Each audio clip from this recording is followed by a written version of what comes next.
Hello बच्चों, स्वागत है आप सभी का टॉप्स क्लासेस में। कक्षा 10 की गणित में आज हम शुरू कर रहे हैं एक्सरसाइज 1.2। बच्चों, इस एक्सरसाइज से आपके बोर्ड एग्जाम में एक सवाल 100% गारंटी के साथ आता है, जहां आपसे कहा जाता है कि सिद्ध कीजिए √3 या √5 एक अपरमेय संख्या। अक्सर बच्चे इसके लंबे चौड़े स्टेप देखकर डर जाते हैं और एग्जाम में छोड़कर आ जाते हैं, लेकिन आज की इस वीडियो में हम आपको एक ऐसी जादुई ट्रिक बताएंगे जिसके बाद आप हंसते खेलते इन सवालों को चुटकियों में हल कर पाएंगे।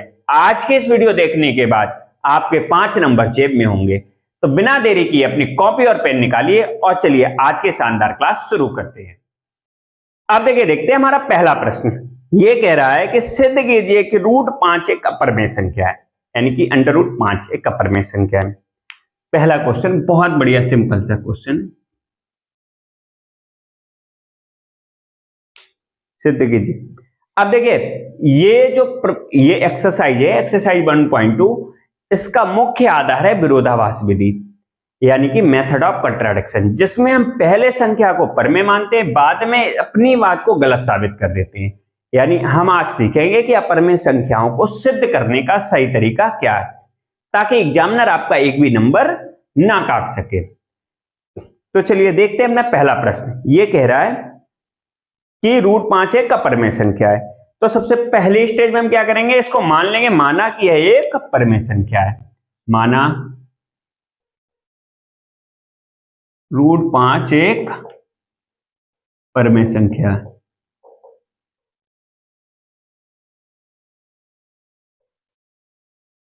अब देखिए, परमेय संख्या की डेफिनेशन, यानी परमेय संख्या तो अपने लोगों ने डेफिनेशन इसकी जानी है, यानी कि तब क्या हो जाएगा, अगर ये परमेय संख्या है तो √5 बराबर P/Q और Q नॉट इक्वल टू 0, जहां P और Q क्या है, where P and Q belongs to integer, यानी दोनों कैसे हैं, इंटीजर, पूर्णांक हैं।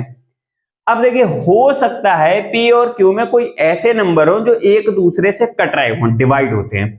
हो सकता है P और Q में, जैसे मैं हमको एग्जांपल दूं, जैसे मान लो 5/10 है, तो ये तो कट रहा है।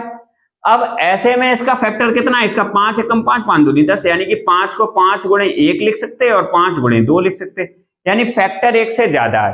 तो हम क्या करेंगे, हो सकता है P और Q में कोई ऐसे फैक्टर हो जो इसके 1 से ज्यादा हो, तो हम क्या करेंगे, मान लेते हैं, माना यदि P और Q में एक के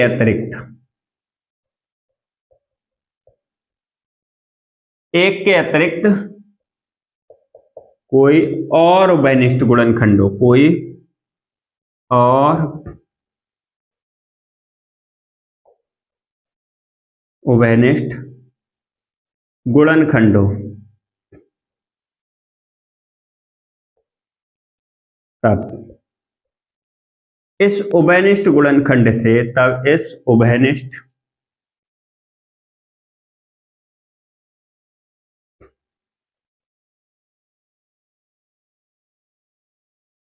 उभयनिष्ठ गुणनखंड से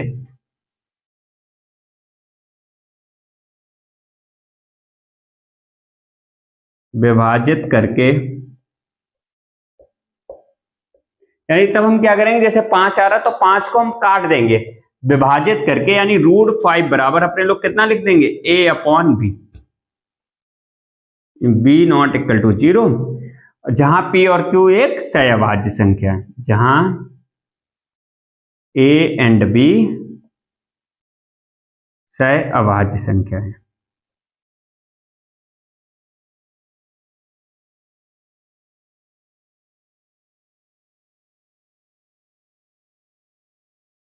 अब देखिए, सहअभाज्य संख्या वो होती हैं जो एक दूसरे से कटती नहीं है, जैसे 1/5 आ गया। अब ये एक दूसरे से कटेगी नहीं, ना ही डिवाइड होगी किसी भी अदर नंबर से, कोई भी नंबर होगा जो इसको काट नहीं सकता है, यानी ये लीस्ट मल्टीपल है, कटेगा नहीं। अब हम क्या करेंगे, दोनों का डिवाइड मतलब क्रॉस मल्टीप्लिकेशन कर देंगे, इसका इधर, इसका इधर, तो ये हो जाएगा √5B बराबर A। अब हम वर्ग करने पर, वर्ग करने पर, तो ये हो जाएगा 5b² बराबर a²। इसके बाद हम लोग आ जाते हैं यहां पर इधर से, तो देखिए b² बराबर कितना है, a² / 5।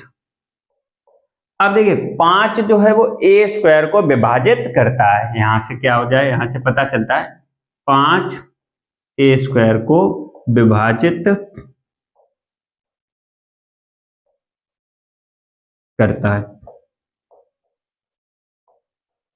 अब अपनी एक प्रमेय है, प्रमेय क्या है, इंपॉर्टेंट प्रमेय हमने करा रखी है पहली क्लास में, यानी कि क्या, अगर p मेरा एक प्राइम है और एक धनात्मक पूर्णांक है, अगर प्राइम यानी कि 5 जो है प्राइम नंबर अगर a² को विभाजित करता है तो 5 जो है वो a को भी विभाजित करेगा, यानी कैसे करेगा, प्रमेय के थ्रू।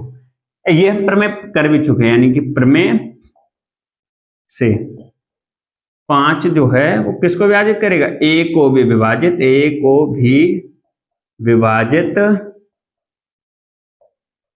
करेगा।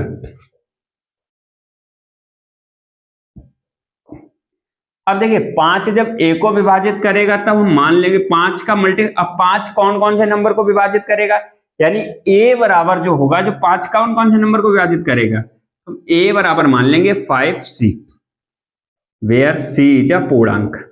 अब देखो c की जगह पर अगर 1 रखोगे तो कितना हो जाएगा 5, तब भी 5 को विभाजित करेगा।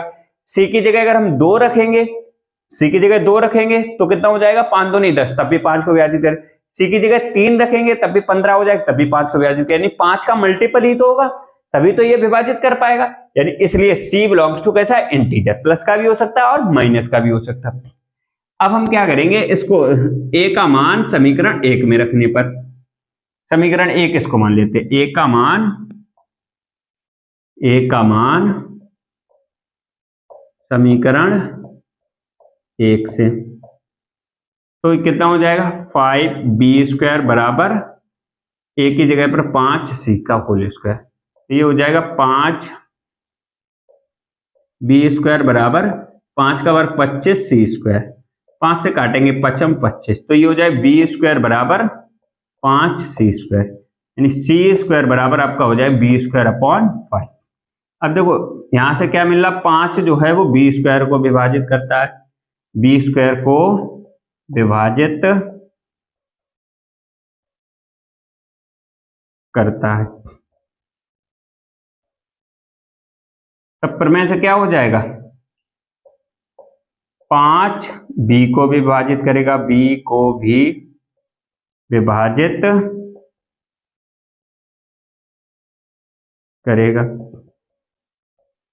अब देखो 5 जो है वो a को भी विभाजित कर रहा है, 5 जो है वो b को भी विभाजित कर रहा है, लेकिन हम लोगों ने यहां पर क्या माना था कि 5 जो है वो a और b को, मतलब कोई भी ऐसा नंबर नहीं होगा जो a और b को विभाजित करेगा, जबकि यहां पर p और q को कर भी रहा था, तो हमने उसको डिवाइड करके, भाग करके, एक भी नंबर को विभाजित ना करने वाले ऐसे दो नंबर लेकर के आए थे, यानी अब कोई कटेगा नहीं। लेकिन फिर भी यहां पर 5 एक ऐसा नंबर आ गया जो a को भी विभाजित कर रहा है, 5 जो है वो a से भी कट रहा है और 5 b को भी कट रहा है, तो ये बात कैसी हो जाती है, हमारी गलत हो जाती है। अतः a और b में कम से कम एक उभयनिष्ठ गुणनखंड, एक उभयनिष्ठ गुणनखंड 5 है, 5 है, 5 है। इसको देखिए कर लीजिए, फिर अभी थोड़ा सा बचा हुआ, फिर अभी लोग अपने लोग इसको बाद में करते हैं, पहले इसको कर लीजिए फिर अभी बाद में करते हैं।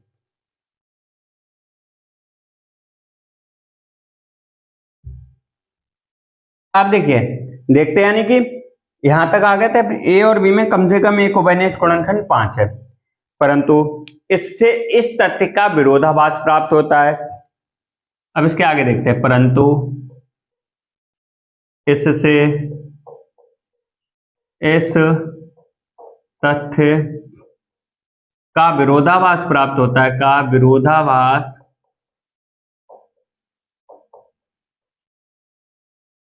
विरोधाभास प्राप्त होता है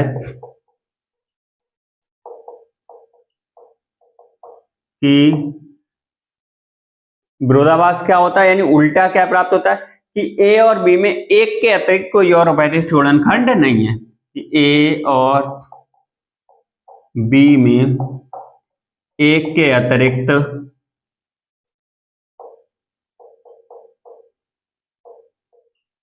अतिरिक्त कोई और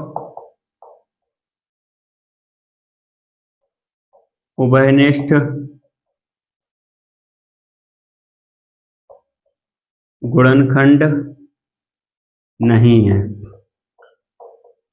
देखिए ये थोड़ा सा हो सकता है कि आपको लंबा मेथड लगे, लेकिन अगर आप इसको डिटेल में बार बार करेंगे, कई सवाल आते, एक सवाल आता है यानी √3, √5, √7 ऐसा करके एक ही सवाल करना है, और करना आपको ऐसे ही है। 5 नंबर का सवाल आता है, अगर आप ये पूरा डिट्टो छाप के आएंगे तो एक भी नंबर आपका एग्जाम में कटेगा नहीं, 5 के 5 मिलेंगे, बल्कि एग्जामिनर चाहेगा कि आपको ज्यादा और दे दे। हालांकि वो ज्यादा दे नहीं सकता, क्यों, इतना बढ़िया और सुंदर बढ़िया से सारी एक ही एक बात लिखी है, कोई एक संख्या।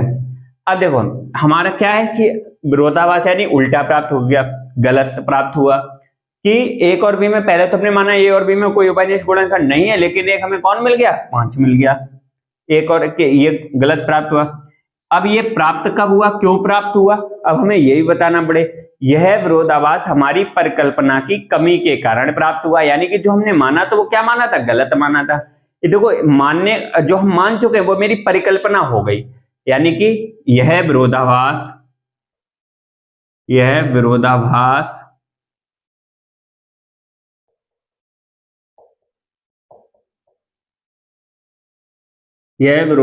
हमारी परिकल्पना की कमी के कारण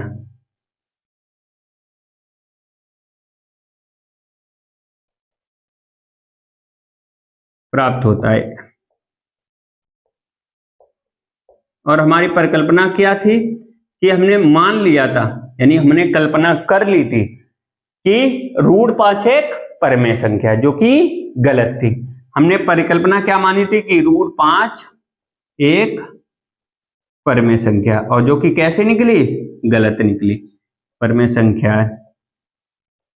इसीलिए तो ये मेरी कल्पना थी कि हमने मान लिया था, जैसे मान लेते ना कि कल बारिश होगी, हम कल्पना कर लेते हैं, कल्पना कुछ भी कर लेते हैं, और जब कल्पना अगर सही सिद्ध भी हो सकती है और सही भी हो सकती है और गलत भी हो सकती है, तो जो मेरी कल्पना होने के बाद तो वो बन जाती है परिकल्पना, यानी कि कल्पना अगर सही हुई, परिकल्पना सही भी हो सकती है और गलत भी हो सकती है। तो हमारी परिकल्पना जो क्या थी कि √5 एक परमेय संख्या, बल्कि ये कैसी आ गई, गलत आ गई है। इसलिए इसलिए क्या हो जाएगी, यानी परमेय संख्या कैसी हो जाएगी, परमेय तो होगी नहीं, इसलिए √5 एक अपरमेय संख्या होगी, अपरमेय संख्या होगी। और यही इसका प्रूफ है। डिट्टो छाप के आइए, आपके 5 के 5 नंबर मिलेंगे, बढ़िया से कर लीजिएगा, थोड़ा सा बड़ा जाएगा। अगर आपको बहुत शॉर्ट मेथड सीखना तो आप कमेंट करिएगा, हम आपको शॉर्ट मेथड भी इसका बता देंगे, जो कि टीचर लगवाते हैं। हालांकि वो बैलेट कम ही होगा, अगर आपके पास टाइम ना हो तब भले करके आए, वरना आप प्रॉपर तरीके से इस मेथड को करिएगा, बहुत अच्छे नंबर मिलेंगे। लेकिन अगर आपको शॉर्ट मेथड चाहिए तो आप हमें कमेंट कीजिए, मैं आपको शॉर्ट मेथड भी करा दूंगा वीडियो में। चलिए पहले इसको कर लीजिए। आप देखते हैं क्वेश्चन नंबर 2, ये कह रहा है सिद्ध कीजिए कि 3 + 2 √5 एक अपरमेय संख्या है। क्वेश्चन नंबर दूसरा देखिए,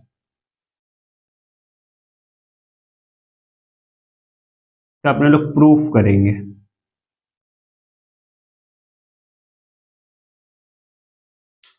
वही करेंगे, मान लेंगे, माना कि 3 + 2 √5 एक परमेय संख्या है। पहले मान लेंगे, हम कल्पना कर लेते हैं, माना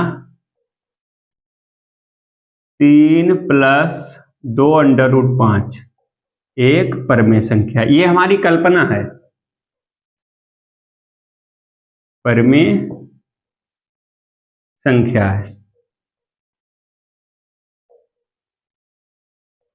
तब क्या होगा, तब देखो 3 + 2 √5 कैसा हो जाएगा, P अपॉन Q के रूप में हो जाएगा, जहाँ Q नॉट इक्वल टू 0 और P और Q कैसे होंगे, पूर्णांक होंगे, इंटीजर। देखो इसमें क्या करेंगे, रूट वाले एक तरफ रखेंगे, बाकी सबको बॉर्डर पार भेज देंगे, यानी कि दूसरी साइड। रूट वाले एक तरफ रखेंगे, बाकी सबको कहां भेजेंगे, बॉर्डर पार, यानी B P upon Q plus का इधर आएगा माइनस का हो जाएगा, कितना हो जाएगा 3। अब ये 2√5 है तो √5 बराबर हो जाएगा, ये देखो डिवाइड में हो जाएगा, यानी P अपॉन मल्टीपल में डिवाइड में P अपॉन Q माइनस का 3। अब देखिए P और Q क्या है, चूंकि P, Q, 2 और 3 पूर्णांक हैं, इसलिए 1/2 ब्रैकेट में P अपॉन Q माइनस 3 एक परमेय संख्या होगी, क्यों, Q नॉट इक्वल टू भी 0, एक परमेय संख्या होगी।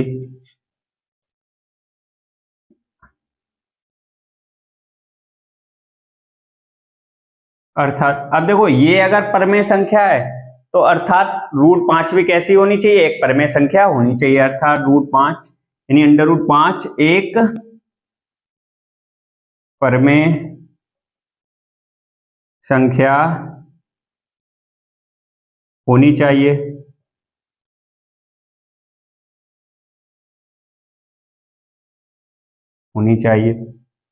ठीक है, होनी चाहिए, परंतु हम जानते हैं कि √5 एक कैसी संख्या, एक अपरमेय संख्या है, परंतु हम जानते हैं कि √5 एक अपरमेय संख्या है।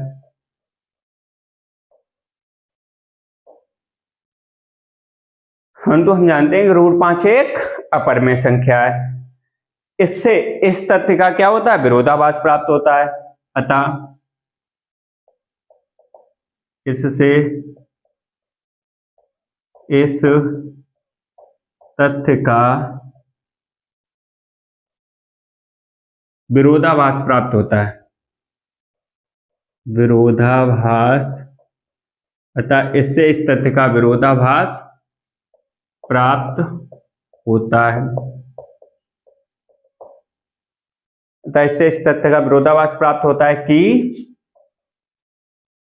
√5 एक परमेय संख्या, यही मेरा विरोध है, ये √5 एक परमेय संख्या है, परमेय संख्या है। यह विरोधाभास हमारी गलत कल्पना के कारण प्राप्त हुआ है, यानी हमने जो कल्पना मानी थी वो कैसी मानी थी, गलत मान ली थी। यह विरोधाभास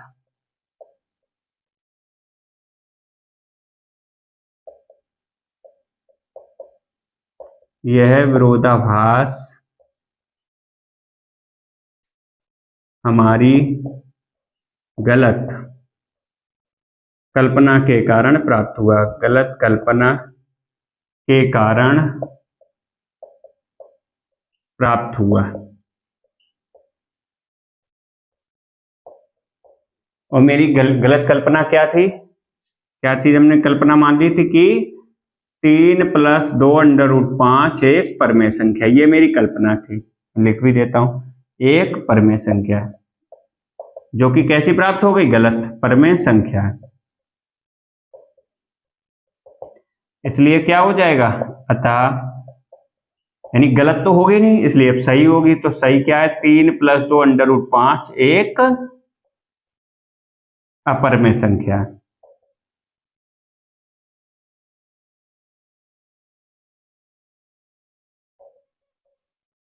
और यही अपना प्रूफ हो गया। इसको कर लीजिएगा, फिर अपने लोग क्वेश्चन नंबर 3 के सारे पार्ट करेंगे, पहले इसको कर लीजिए बढ़िया से। देखिए एग्जाम में डिट्टो सेम अगर ऐसा ही आएगा क्वेश्चन तो खाली कुछ नहीं करना, अगर ऐसे ही अगर छाप के आ जाते हो, अगर यही क्वेश्चन आता है बिल्कुल पूरे नंबर मिलेंगे। हालांकि इसी टाइप से एक क्वेश्चन आएगा, थोड़ा बहुत चेंज होगा, नंबर खाली इधर उधर होंगे, बाकी एक क्वेश्चन रहेगा, कर लीजिएगा इसको।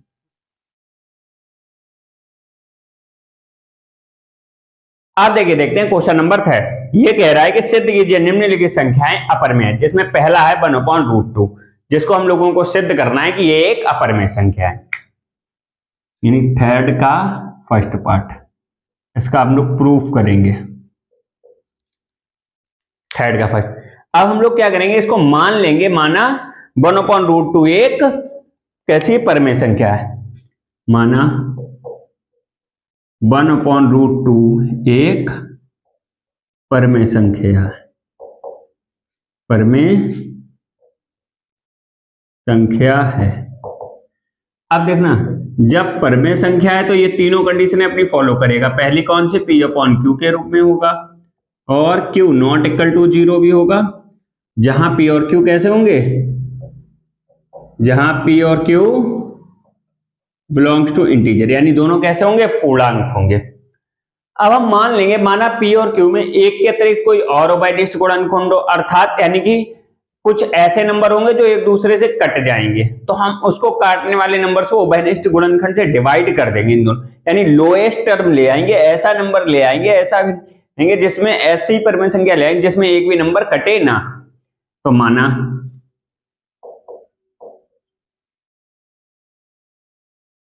P और Q में एक के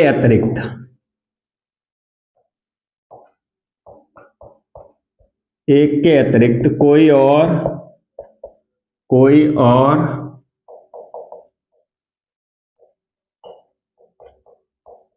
और उभयनिष्ठ गुणनखंड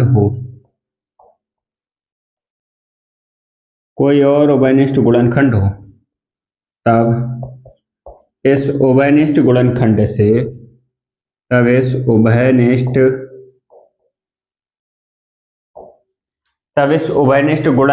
से P और Q को विभाजित करके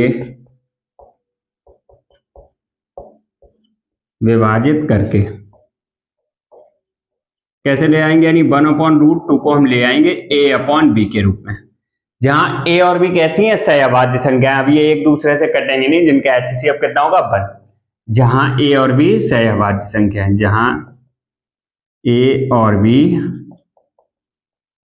सहअभाज्य संख्या है, सहअभाज्य संख्याएं हैं।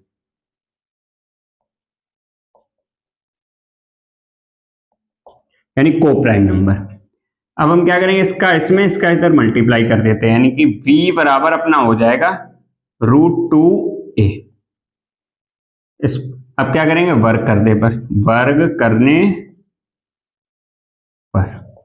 यानी स्क्वायरिंग बोथ साइड। जब वर्ग कर देंगे तो अपने पास ये आ जाएगा कितना, V² बराबर 2a², यानी कि B²/2 बराबर A²। अब देखो, जो B² है, जो B² को 2 डिवाइड कर रहा है, यानी 2 जो है वो किसको, दो जो है वो B² को विभाजित करता है, B² को विभाजित करता है। इसलिए अपने पास एक प्रमेय होती है, यानी प्रमेय से क्या हो जाएगा, 2 जो है वो B को भी विभाजित करेगा, यानी उसको भी डिवाइड करेगा, ये प्रमेय है। यानी 2 जो है वो B को भी विभाजित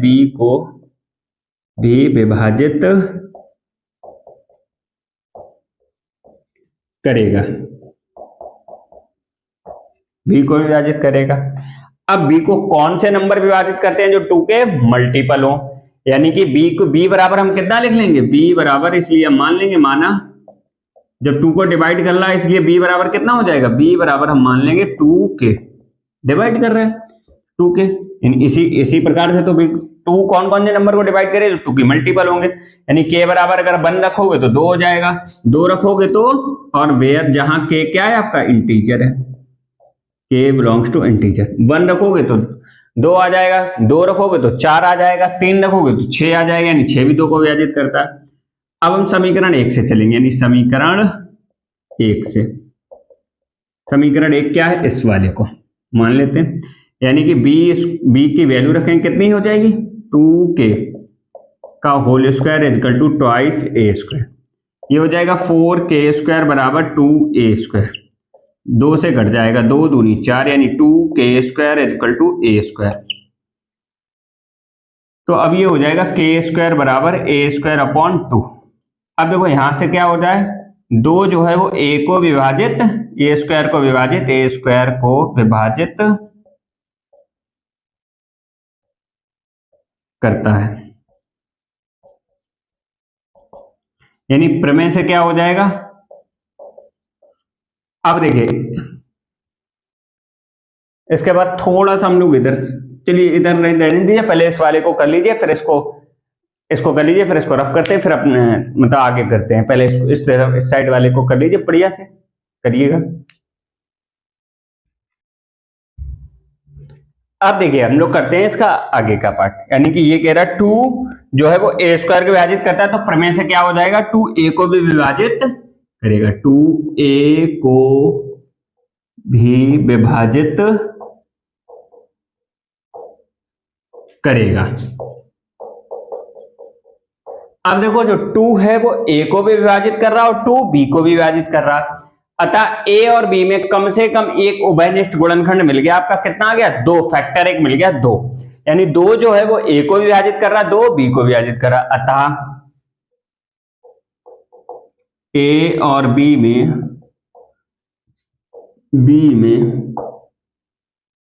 कम से कम एक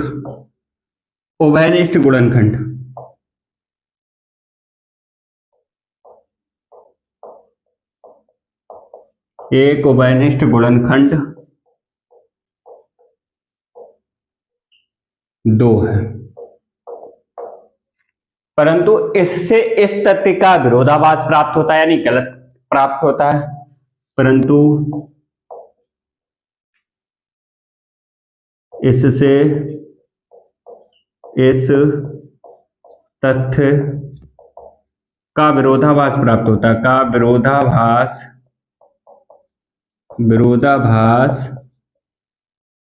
प्राप्त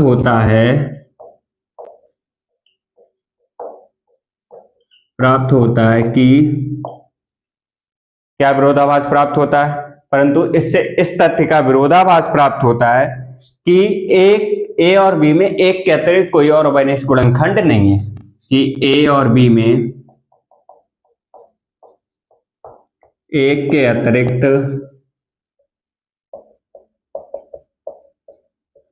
अतिरिक्त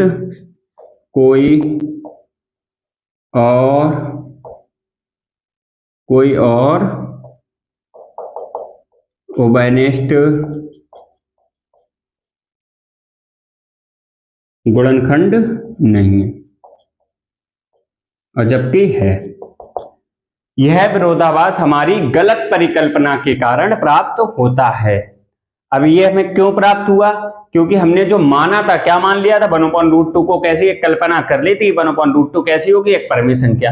लेकिन जब ये सारी चीजें हमारी कंडीशन ही गलत हो रही है, यानी बीच में हम पाकर के फंस गए, हमारी बात ही गलत हो रही है, तो अब क्या हो जाएगा, तो 1/√2 कैसी हो जाएगी, एक अपरिमेय संख्या कैसी हो जाएगी, यानी कि एक यह विरोधाभास हमारी परिकल्पना की कमी के कारण प्राप्त हुआ है।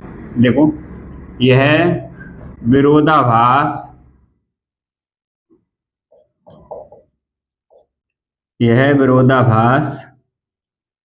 हमारी गलत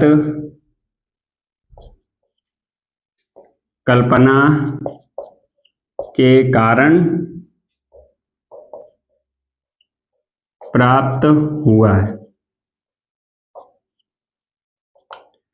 यह विरोधाभास हमारी गलत कल्पना के कारण प्राप्त हुआ है कि हम क्या मान लिया था, और हमारी कल्पना क्या थी कि 1/√2 एक परमेय संख्या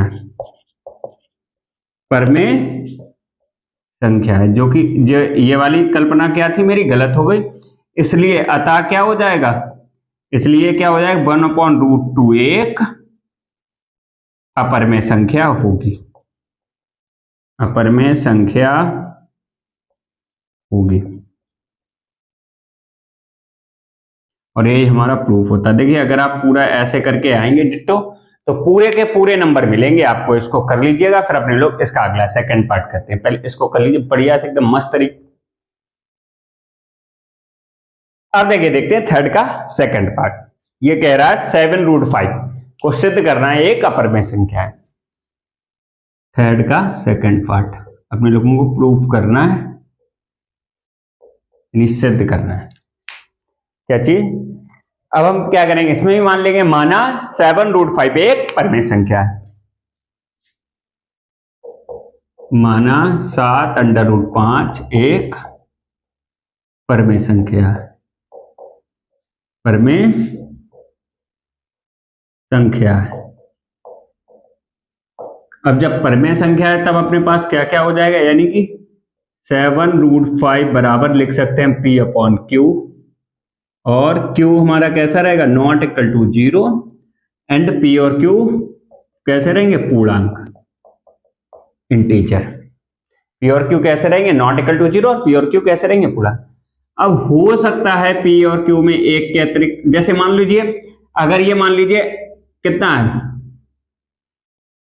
4/16 है, तो ये इसमें तो इसका उभयनिष्ठ गुणनखंड कितना हो जाएगा, 4 से कट जाएगा, 4 एकम 4, 4 चौको 16, तो 1/4 ये रियल परमेय संख्या हो जाएगी। यानी परमेय संख्या ऐसी फॉर्म में हम ले आएंगे, यानी कि जो एक दूसरे से डिवाइड ना हो, ऐसे फॉर्म में ले आएंगे, मान लेंगे। और उसी नंबर से जैसे 4/16 था तो उसमें उभयनिष्ठ गुणनखंड कितना था, 4 से हमने दोनों में डिवाइड कर दिया, 4 एकम 4, 4 चौको 16। ऐसे ही करके हो सकता है P और Q में एक के अतिरिक्त कोई और उभयनिष्ठ गुणनखंड हो, तब हम क्या करेंगे, A और B में उस उभयनिष्ठ गुणनखंड से P और Q को विभाजित करके एक नया नंबर मिल जाएगा, कौन सा, A और B। जो A और B होगा वो आप किसी को विभाजित नहीं करेगा। ऐसे मान लेंगे, माना P और Q में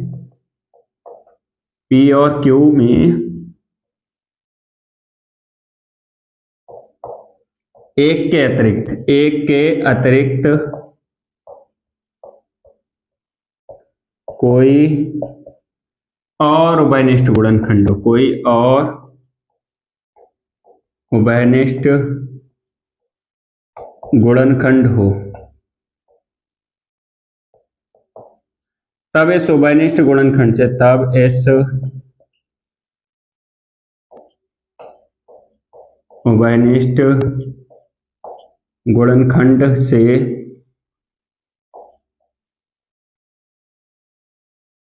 उभयनिष्ठ गुणनखंड से P और Q को विभाजित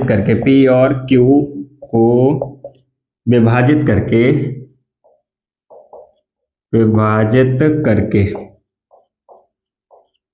यानी कि 7√5 कैसा लिया, A/B के रूप में प्राप्त करते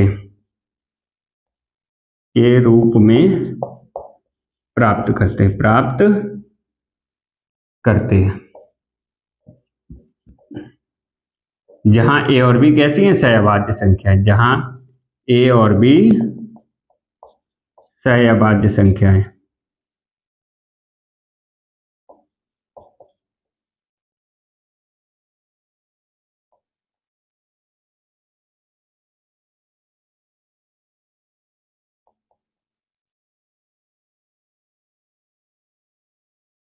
सहअभाज्य संख्याएं हैं।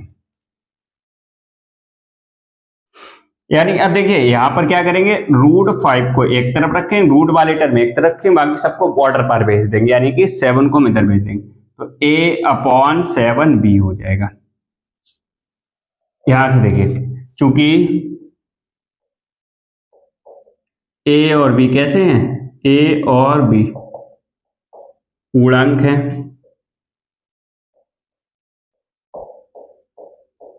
इसलिए क्या हो जाएगी,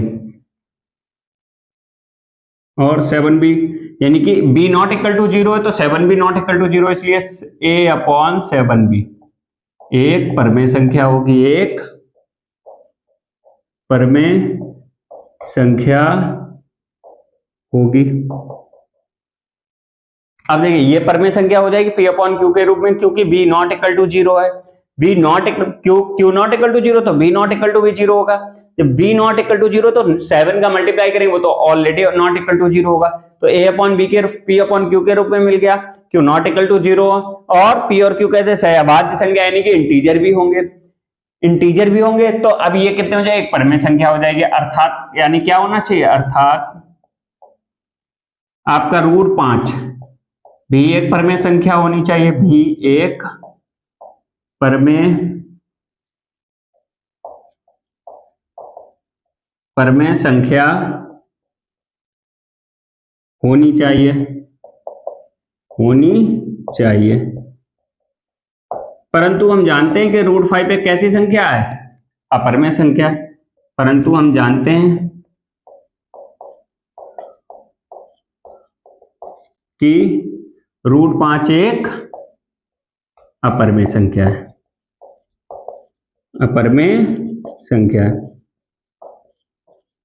अतः इससे इस तथ्य का विरोधाभास प्राप्त होता है, अतः इससे इस तथ्य का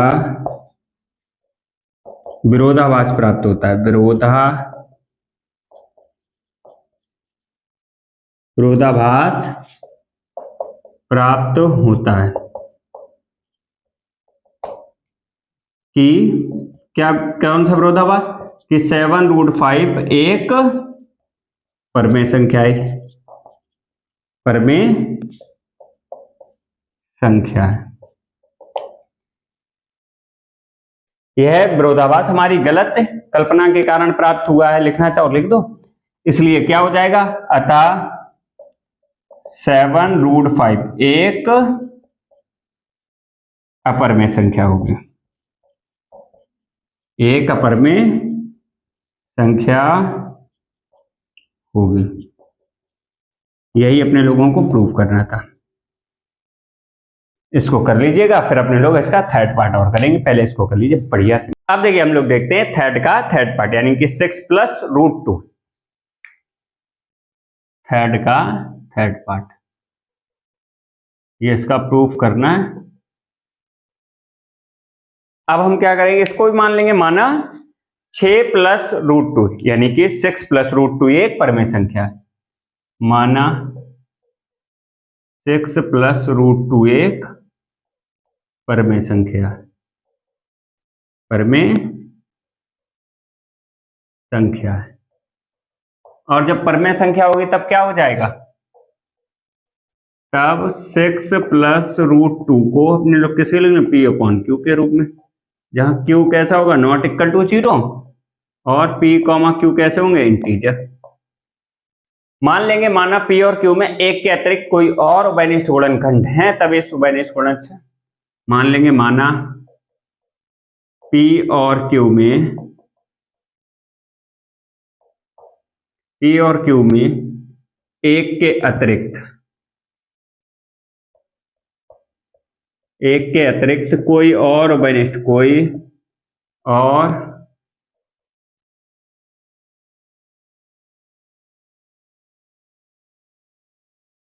कोई और उभयनिष्ठ गुणनखंड हो, तब इस उभयनिष्ठ गुणनखंड से, तब इस उभयनिष्ठ गुणनखंड से P और Q को विभाजित करके, P और Q को विभाजित करके,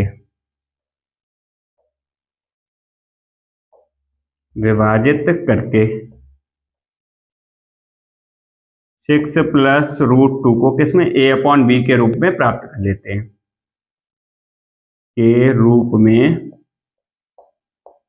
प्राप्त कर लेते हैं,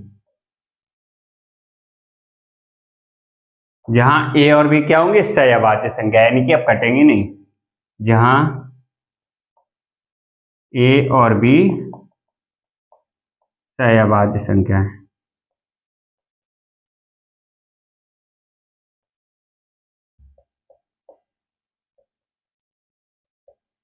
संख्याएं हैं। अब देखिए 6 प्लस √2 बराबर a/b है। अब हम 6 को इधर भेज देंगे, यानी कि इसमें ऐसे में क्या करेंगे, √2 वाले एक तरफ रखेंगे, बाकी सबको एक तरफ भेज देते, यानी कि √2 वाले एक तरफ, बाकी सबको बॉर्डर पार, यानी कि 6। अब देखो चूंकि a और b कैसे हैं, पूर्णांक है, क्योंकि a और b पूर्णांक हैं, इसलिए a माइनस a/b कैसी होगी, एक परमेय संख्या, और 6 ऑलरेडी परमेय संख्या है, तो परमेय संख्या का अंतर क्या होगा, एक परमेय संख्या आएगी, यानी कि इसलिए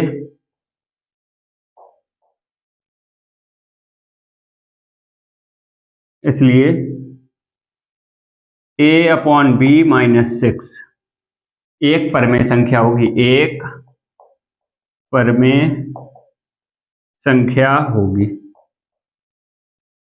परमेय संख्या होगी। अब जब ये परमेय संख्या होगी अर्थात √2 भी क्या होना चाहिए, एक परमेय संख्या, क्योंकि परमेय संख्या के बराबर ही तो क्या आएगी, परमेय संख्या के बराबर ही परमेय संख्या आएगी, अर्थात √2 क्या होना चाहिए, अर्थात √2 एक परमेय संख्या होनी चाहिए, एक परमेय संख्या होनी चाहिए। परंतु हम जानते हैं कि √2 कैसी है, एक अपरमेय संख्या है, परंतु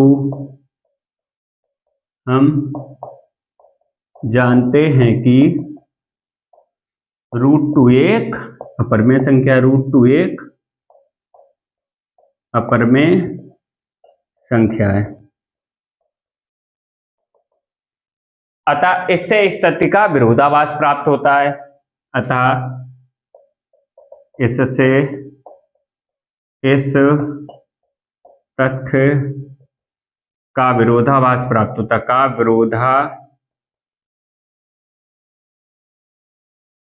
विरोधाभास प्राप्त होता है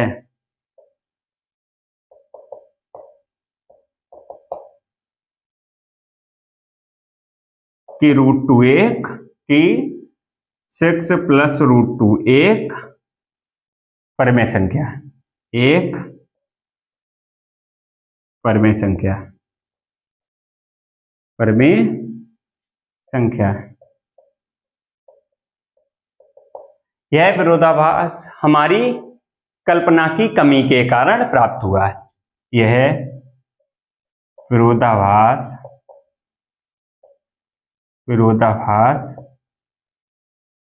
हमारी कमी के कारण प्राप्त हुआ, कमी हमारी कल्पना